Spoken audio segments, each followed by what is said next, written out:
Comparison of the EMFs of two cells by using potentiometer. This is our practical. So this is the primary circuit of the potentiometer. A battery, a key, potentiometer wire. This is a potentiometer wire AB, which is 10 meter long, and a rheostat. Right? This is the primary circuit of the potentiometer.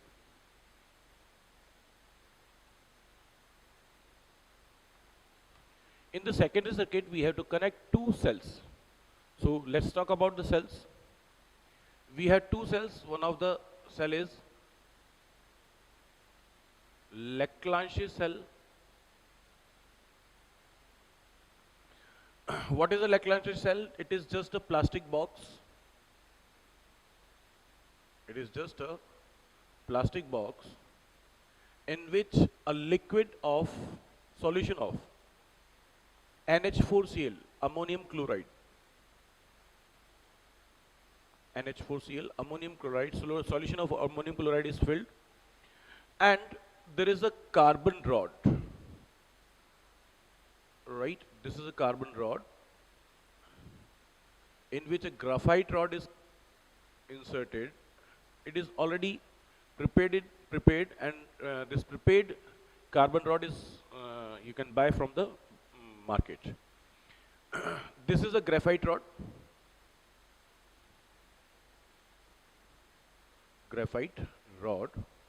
Right? And in this carbon rod, a powder powder of ammonium chloride plus manganese chloride MnCl2 is filled. It's a powder of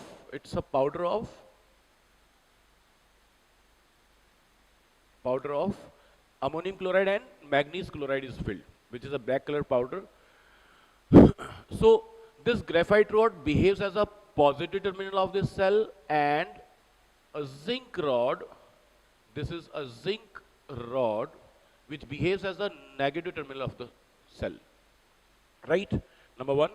Number two, the EMF of the cell. This primary cell is used as a standard cell. Why? Because its EMF is fixed. Its EMF is 1.125 volt. It's a fixed value, right? Whenever you, in a plastic box, you take ammonium chloride solution and you put a carbon rod as well as a zinc rod, you will find the total potential difference of 1.125 volt, right? Number one, this is the Leclanché cell. Another one is the Daniell cell.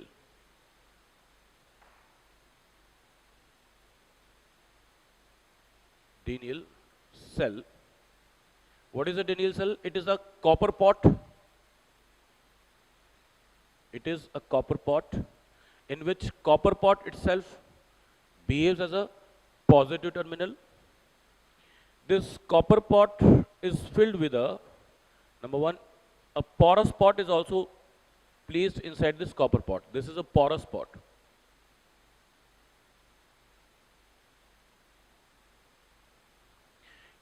Inside this copper pot and outside the porous pot, a solution of copper sulfate is filled, and inside this porous pot, a liquid of diluted H2SO4 is filled, right? This is a diluted sulfuric acid, and this is copper sulfate solution. This pot itself behaves as a positive terminal of cell, and there is a zinc rod inside this porous pot. This is a zinc rod which behaves as a negative terminal of the cell. Both these are the primary cells, and this cell is also used as a standard cell, and the EMF of this standard cell is 1.08 volt, which is a fixed value, right? So these are two cells. So in the potentiometer, we will use these two cells as primary cells. The first cell I will take is Leclanché cell, and second cell I will take is Daniell cell, whose EMF is E2. I will connect them to a two-way key. One terminal of the key is X, another terminal is Y, and the third terminal of the two-way key is Z. And I will connect a galvanometer with a jockey. Right? This is what the practical arrangement of this experiment. We can connect the circuit diagram by using this circuit, number one. Number two, as we know that if I connect this X and Y are connected, X and Y. When X and Y are connected,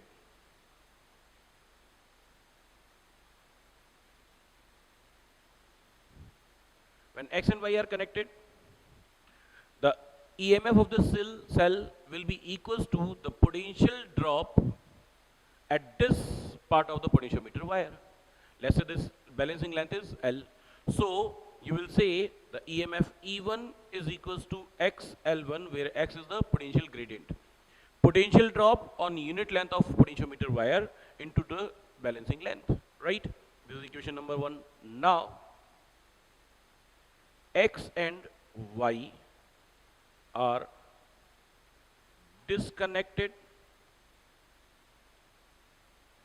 and Y and Z are connected.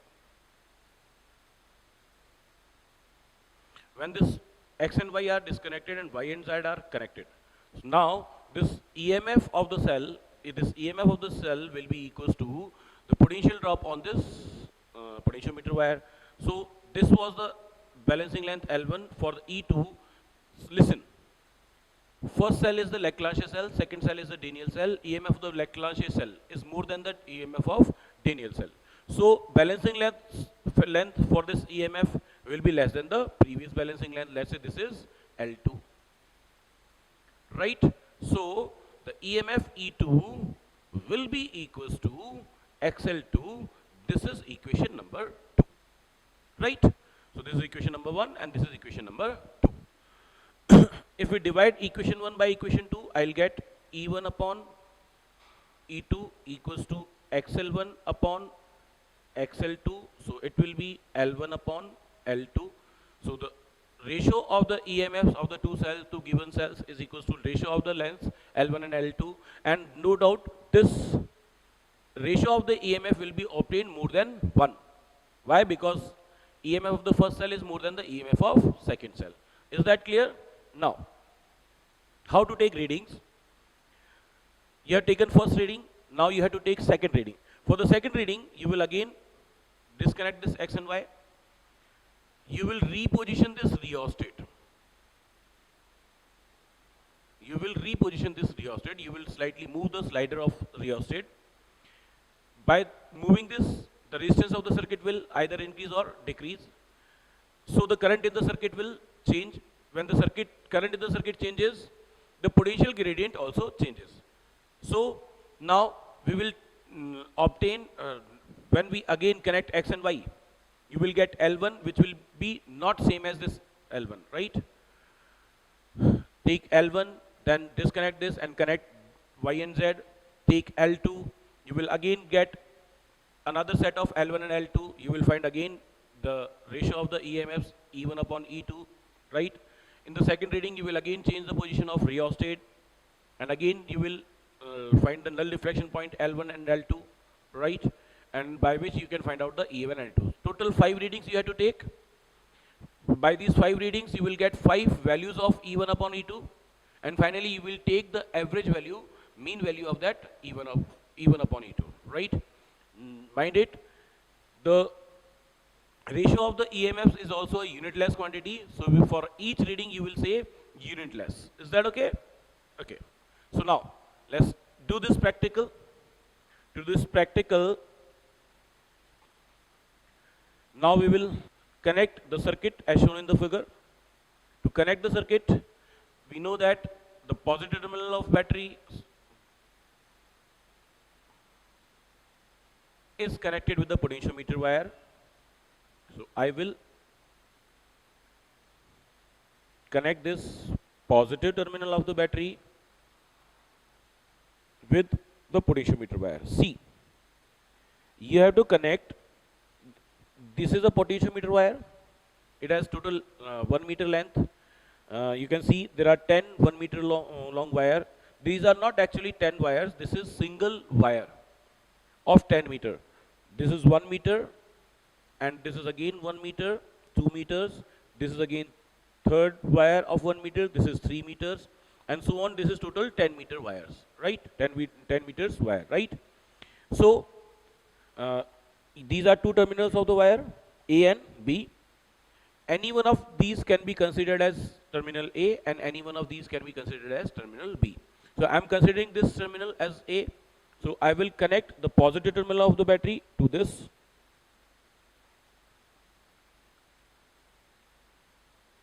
As per the diagram. Now the negative terminal of the battery is to be connected with the key. So this is our key. I will connect this.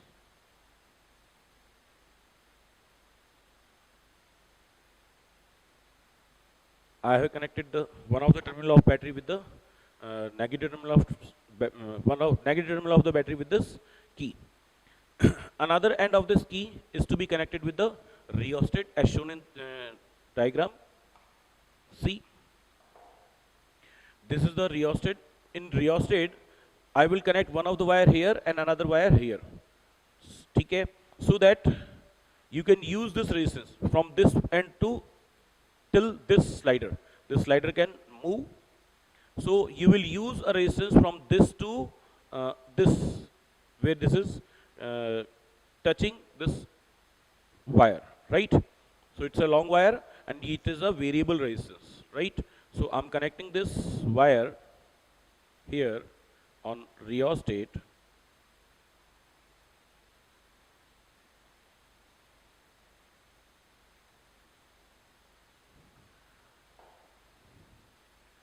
And the last, we have to connect this with this A terminal, terminal B of the battery. So I need a long wire. It's the longest wire possible we have.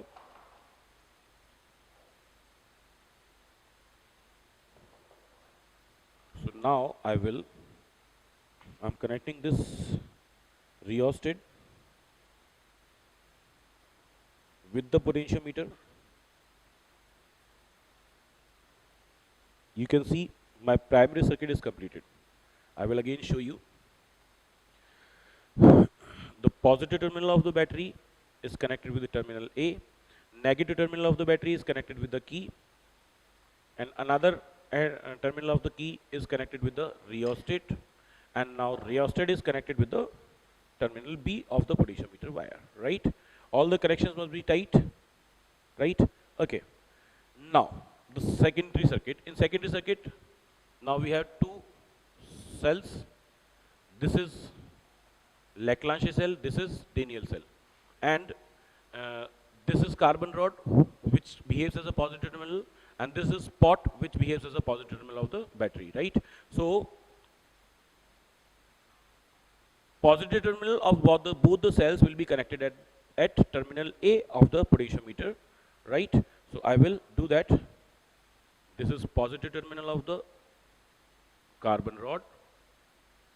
I have already told you that all the connections must be sufficiently tight. And this wire is not, this screw on the copper pot is not tight, so I'm directly connecting this wire to the copper pot, and this should also be sufficiently tight. Right, I have done it. And both these positive terminals will be connected at A terminal of the potentiometer wire. Now, carbon rod, which are one is put in the Leclanché cell and another is put in the Daniell cell. And now I will connect them with this two-way key. At one end, I have connected Leclanché cell. At another end, I have connected negative terminal of Daniell cell. Right? And this is one more thing. I have to connect galvanometer. So I will connect this galvanometer to the middle terminal of this two-way key, that is Y terminal of the two-way key, to the galvanometer, and this galvanometer is further connected with the jockey. This is the jockey. This is jockey. Now, our circuit is complete. Okay. And now I'm turning on this battery. We'll see whether the deflection is in both the sides or not. This is one deflection. This is deflection. Circuit is not on because dot in the primary circuit key is not connected. So now, so you can see this is deflection in one side, this is deflection in other side. When I'm connecting at this jockey at A terminal, deflection is one side. When I'm touching this key at other end, deflection is in another side, right? Okay. Now we have to take first reading L1 and L2. First for L1 is for the Leclanché cell. See, this is this is connected to the Leclanché cell, and I have inserted dot. That means X and Y terminals are connected. Now, see, one deflection, another deflection are in the different sides, right? Okay. So now we will find out the zero deflection point, null deflection point, 1. On the first wire, it is as one side. In second wire, this is again in the same direction. Deflection is in the same direction. On third wire, on the same direction. Fourth wire, on the same direction. Fifth wire, same direction. Sixth wire, still in the same direction.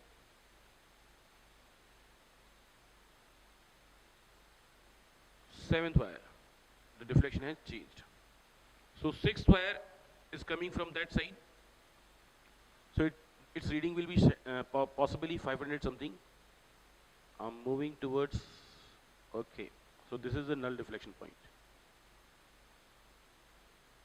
This is the null deflection point. So, and null deflection point is obtained at the sixth wire at this point, right? Sixth wire, 1, 2, 3, 4, 5. So this is 578.5.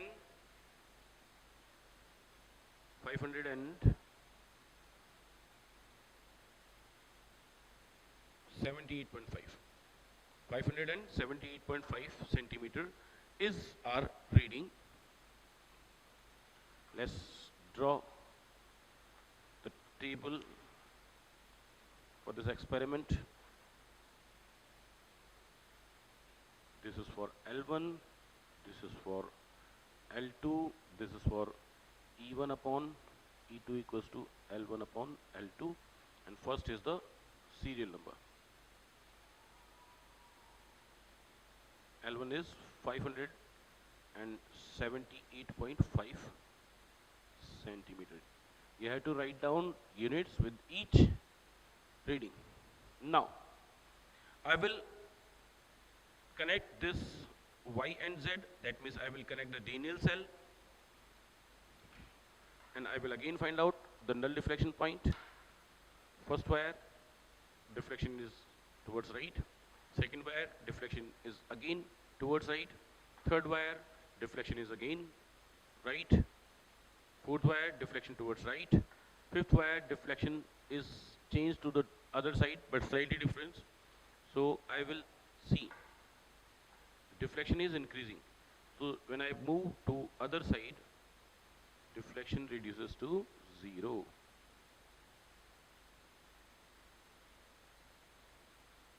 This is the null deflection point. On the fifth wire means what? First wire, that side. Second wire is again towards right. Sorry, second wire from right to left. Third wire, left to right. Fourth wire, right to left. And fifth wire is from left to right. So we have to calculate this distance. 400 and this is 435 5. We obtained this at 435 centimeter. 435 centimeter. For the second reading, it was first reading, now second reading. Now see.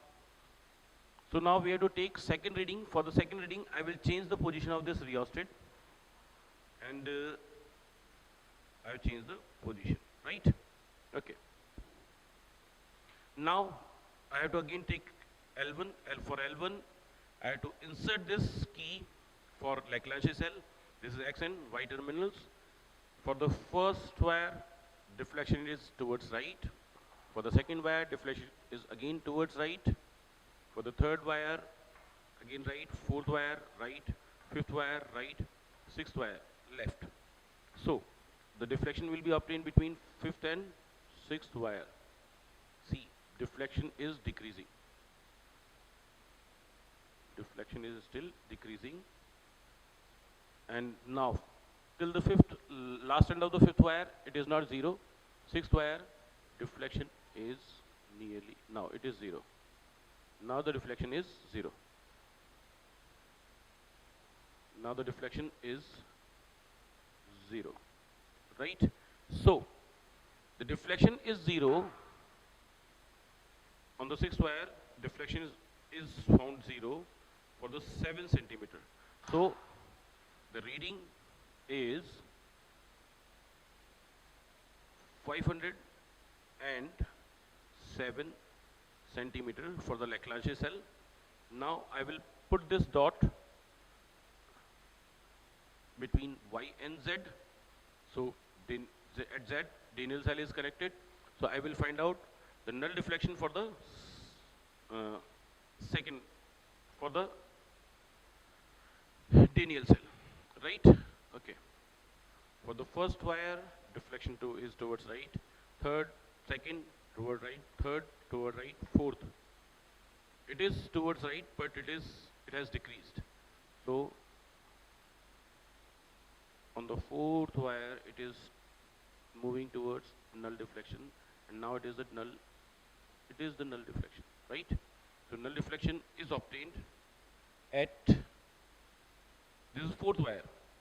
Fourth wire is coming from right to left, so we will take reading from right to left. It is 86 centimeter. It is 86 centimeter. Now,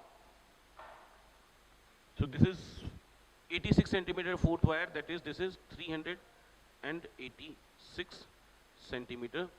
This is by which we can calculate E1 upon E2, right?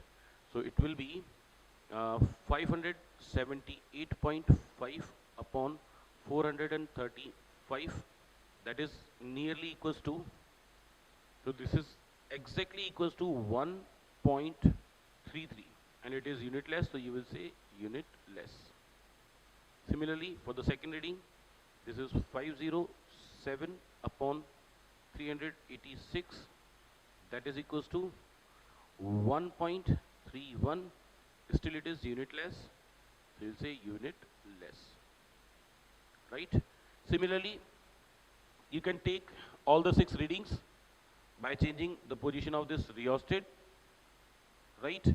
You will change the position of rheostat, then you will take balancing length L1 for Leclanché cell, then balancing length for L2 by Daniell cell, right? All those 5 or 6 readings you have to take, okay? So this way, this practical is complete.